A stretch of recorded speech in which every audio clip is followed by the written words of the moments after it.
যারা ছিল, আমিও ছিলাম, কিন্তু আন্দোলনটি শুরু হয়েছিল যেই বিষয় দিয়ে, বাট শেষ কিন্তু আমরা দেখি যে অন্যভাবে হয়।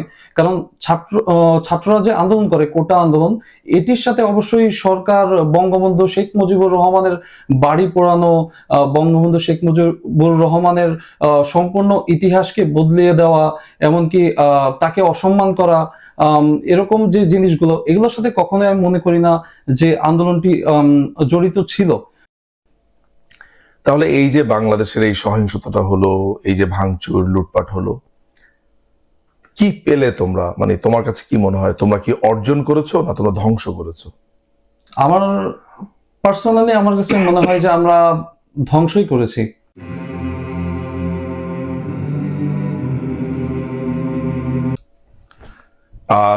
তুমি তোমার নামটি আমাদেরকে কি বলবে? নাম, তোমার বয়স কত? জি, আমার নাম আজমাইন শাহরিয়ার অর্ণব এবং আমার বয়স 21।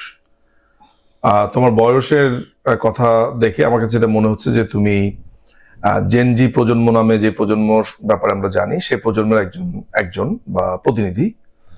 তুমি কি নিজেকে একজন জেনজি প্রজন্মের প্রতিনিধি বলে মনে করো? জি, অবশ্যই আমি মনে করি। আচ্ছা, তুমি তো নিশ্চয়ই দেখেছো যে বাংলাদেশে 5ই অগাস্টের আগে কি হয়েছে, জুলাইতে কি হয়েছে, এবং 5ই অগাস্টের পরে আজকে প্রায় 4 মাসের উপরেও সময় অতিবাহিত হয়ে গেছে। তোমার কাছে আমি যে জিনিসটা জানতে চাবো প্রথমে, যে 5ই অগাস্টের আগে যেই কথিত আন্দোলনের বিষয়টা ছিল, এই আন্দোলনকে তুমি কিভাবে দেখো, 1 নাম্বার, এবং পরবর্তী সময় অর্থাৎ 5ই আগস্টের পরে বাংলাদেশকে তুমি কিভাবে দেখো? প্রথমে আমি জানতে চাচ্ছি 5ই আগস্টের আগে। জি, অবশ্যই প্রথমে আমি বলতে চাই যে 2024 সালে আপনি দেখেছেন যে আন্দোলনটি হয়, কোটা আন্দোলন, এটি কোনোভাবেই আমি যুক্তিগত মনে করি না। এর প্রধান যে বিষয়, প্রথমে সবাই যে ছাত্ররা আন্দোলন করে সেটি হচ্ছে কোটা আন্দোলন।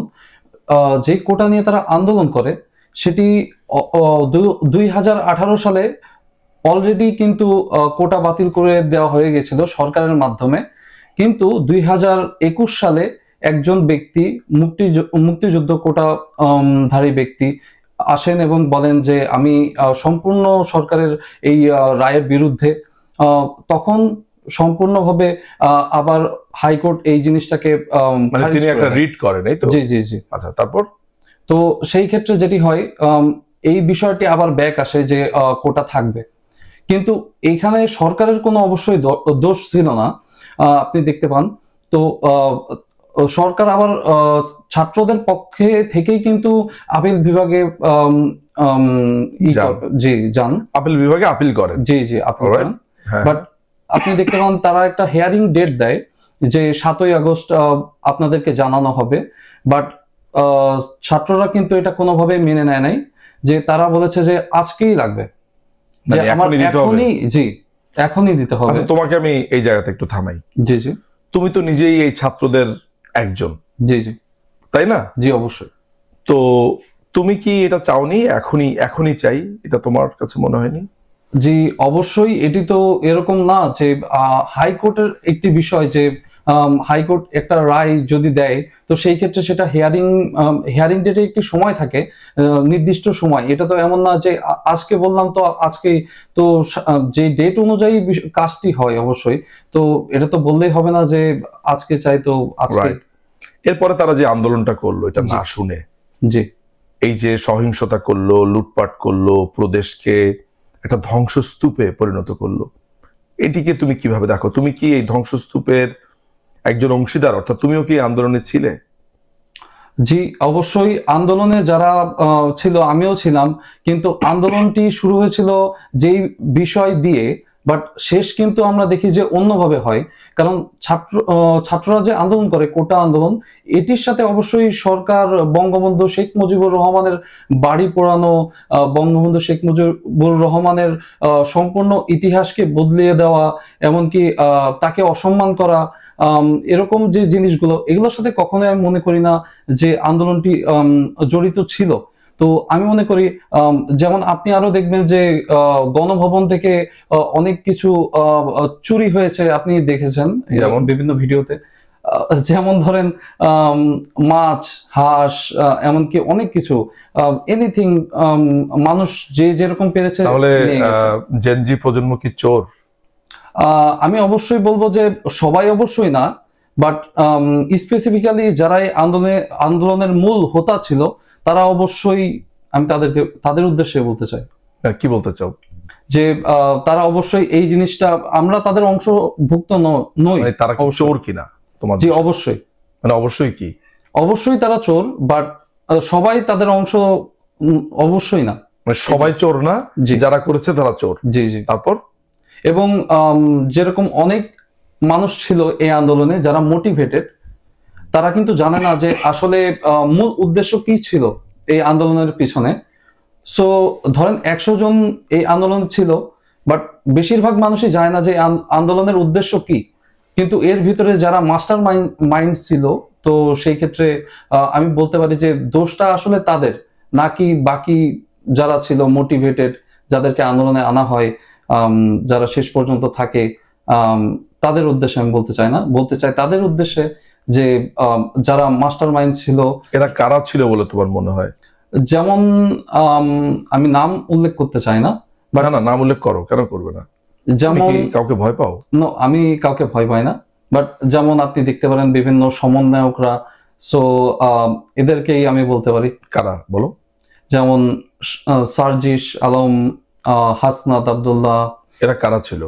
এরা আসলে শিবির শিবির দলের কর্মী ছিল এরা। সো এটা আমরা সবাই দেখতে পারি আসলে, এটা আমরা আন্দোলনের পরেই দেখতে পাই। এই বিষয়টা আমাদের অজানা কিছু না। তাহলে এই যে বাংলাদেশের এই সহিংসতাটা হলো, এই যে ভাঙচুর লুটপাট হলো, কি পেলে তোমরা? মানে তোমার কাছে কি মনে হয়, তোমরা কি অর্জন করেছো না তোমরা ধ্বংস করেছো? আমার পার্সোনালি আমার কাছে মনে হয় যে আমরা ধ্বংসই করেছি। কারণ আমার মনে হয় আম, আগেই আমাদের দেশে ডেভেলপমেন্ট বলেন বা যে কোনো কিছু বলেন, আগেই তো পরিস্থিতি আরো ভালো ছিল।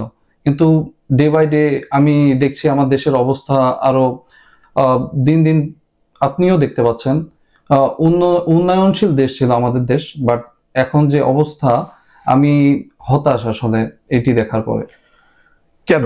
মানে এত দ্রুত তোমাদের ভেতরে এই হতাশাটা কেন পৌঁছলো? মাত্র 5ই অগাস্টে তোমরা বলছিলে, অর্থাৎ জেনজি প্রজন্ম বলছিল যে তারা দেশ দ্বিতীয়বারের মতো স্বাধীন করেছে, তারা নতুন দেশ গড়বে।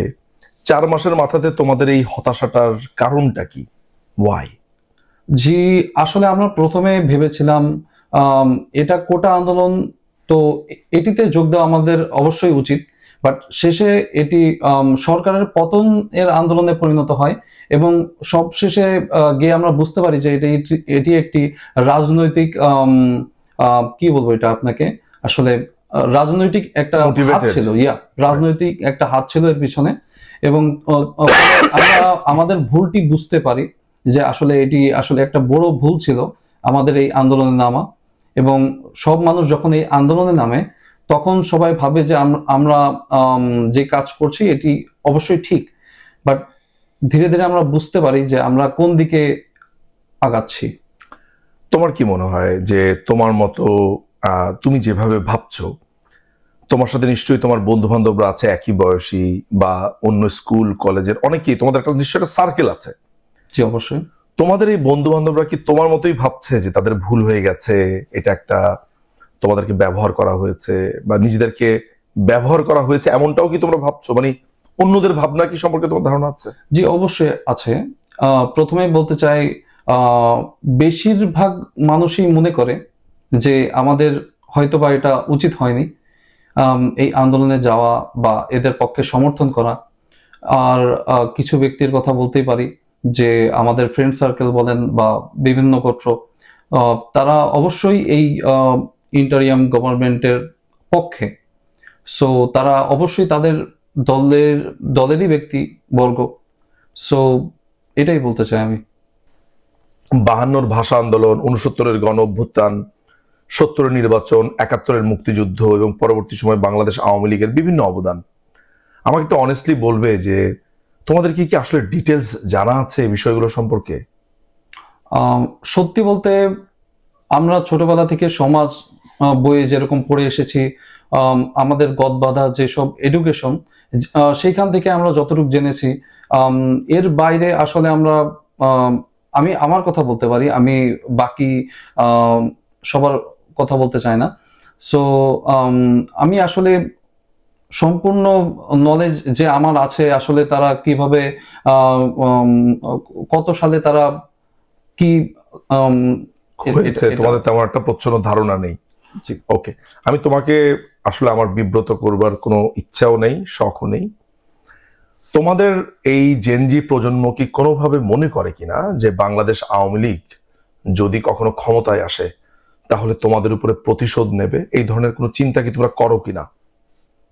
আহ, জি, আমি মনে করি তারা অবশ্যই বুদ্ধিমান এবং তারা এই বিষয়গুলি অবশ্যই বুঝতে পেরেছে যে এই এর এই আন্দোলনের পিছনে, সরকার পতনের আন্দোলনের পিছনে অবশ্যই আমাদের অবদান ছিল। কিন্তু এই যে আমাদের, আমরা করেছি এই বিষয়টা, এটার পিছনে যে আমাদের ইন্টেনশনটা আমাদের ছিল না। সো আমি মনে করি যে তারা যদি আবারও আসে, আহ, তার মানে এই না যে তারা আমাদেরকে, আমাদের বিরুদ্ধে খুন করবে। অ্যাকশন নেবে, Right, অ্যাকশন right. নেবে অবশ্যই। আমার এই ভিডিওটা করবার দুটো উদ্দেশ্য আছে, এটা খুবই স্পষ্ট ভাষাতে তোমাকে বলা উচিত। একটি হলো তোমার কথা শোনা বা তোমাদের প্রজন্মের কথা শোনা, দ্বিতীয়টি হচ্ছে তোমাকে এটা অ্যাসিউর করা বা এটা বলা যে তুমি যেটা বলেছো সেটা খুবই সঠিক। বাংলাদেশ আওয়ামী লীগ জেনজি প্রজন্মের উপরে কোনো ধরনের ক্ষোভ, রাগ, ঘৃণা কিছুই তাদের নেই বলে অন্ততপক্ষে আমার মনে হয়। কিন্তু তোমাদেরকে যারা এই ভুল পথে পরিচালিত করলো, ভুল বুঝিয়েছে, তাদের ব্যাপারে বাংলাদেশের বিদ্যমান আইনি কাঠামো ভবিষ্যতে কাজ করতে পারে, সেটি আলাদা ব্যাপার। কিন্তু তুমি কি এই ব্যাপারে আশ্বস্ত যে বাংলাদেশ আওয়ামী লীগ আসলে এটা বুঝতে পারবে যে এই জেনজি প্রজন্মকে একটা ভুল পথে পরিচালিত করা হয়েছে? তোমার কি তাই সেই আস্থাটুকু আছে বাংলাদেশ আওয়ামী লীগের উপরে? জি, অবশ্যই। এখনকার বাংলাদেশকে তুমি কিভাবে দেখো? আমি যদি বলি লাস্ট 1 মান্থে যা হয়েছে, তুমি নিশ্চয়ই জানো যে জয় বাংলা স্লোগানটিকেও নিষিদ্ধ করা হচ্ছে। সবকিছু মিলে তোমার কাছে এখনকার বাংলাদেশকে কেমন লাগে? অবশ্যই এখনকার বাংলাদেশকে আমি কখনোই এক্সপেক্ট করিনি। আমি আরো এক্সপেক্ট করি উন্নতশীল রাষ্ট্র হিসাবে। এখনকার আমাদের যে প্রজন্ম, জেনজি প্রজন্ম, আমরা ভাবি আমাদের দেশ আরো এগিয়ে যাবে।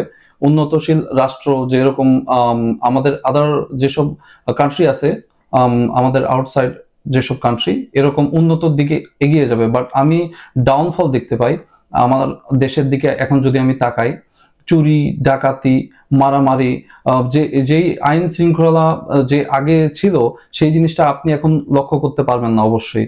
তো আমি মনে করি এখনকার পরিস্থিতি অবশ্যই, আমার মনে হয় যে 100 বছর পিছিয়ে গিয়েছে আমরা বর্তমানে যে বাংলাদেশের সিচুয়েশন, এটা দেখলে আমার মনে হয়। তোমার কি এটা নিয়ে একটা বেদনা বোধ আছে যে এই প্রজন্ম এমন একটা আন্দোলন করলো কিন্তু তারা যে এত বছর পিছিয়ে যাবে এটা তাদের ধারণা ছিল না? মানে তোমার এটা নিয়ে তোমার এক ধরনের গিল্টি ফিল হয় কিনা? জি, অবশ্যই। হয়। তোমাকে অশেষ ধন্যবাদ, তুমি আমাদের সাথে তোমার ব্যক্তিগত মতামত শেয়ার করেছো। আমি একটা ডিসক্লেইমার তোমার কাছ থেকে একটু জেনে নিতে চাই, নিশ্চিত হয়ে নিতে চাই। এই ভিডিওটা করবার সময় আমি কি তোমাকে কোনো ধরনের পরামর্শ দিয়েছি যে তোমাকে কিভাবে কথা বলতে হবে, বা তোমাকে কোনো শিখিয়ে দিয়েছি কিনা, কিংবা এমন কিছু কিনা যেটাতে তুমি ইনফ্লুয়েন্সড হও, নাকি তোমার নিজের থেকে তোমার নিজের কথাগুলো বললে? যে আমি নিজের থেকে এই কথাগুলো বলেছি। তুমি কেন আগ্রহী হলে আমার সাথে কথা বলবার জন্য? যে অবশ্যই আমি আপনাকে চিনি অনেকদিন আগে থেকেই, এবং আমার মনে হলো আপনি যেহেতু ভিডিও করেন, ফেসবুকে শেয়ার করেন, ইউটিউবে, আমার মনে হলো আমার ব্যক্তিগত কিছু কথা আপনার সাথে শেয়ার করা উচিত। এই কারণে আমি আজকে আপনার সাথে এই কথাগুলো শেয়ার করার জন্য এখানে এসেছি। অর্ণব, তোমাকে আমার সাথে কথা বলবার জন্য, তোমার মূল্যবান সময় থেকে আমাকে সময় দেওয়ার জন্য তোমাকে অশেষ ধন্যবাদ। তুমি ভালো থাকবে, তোমার মঙ্গল কামনা করি।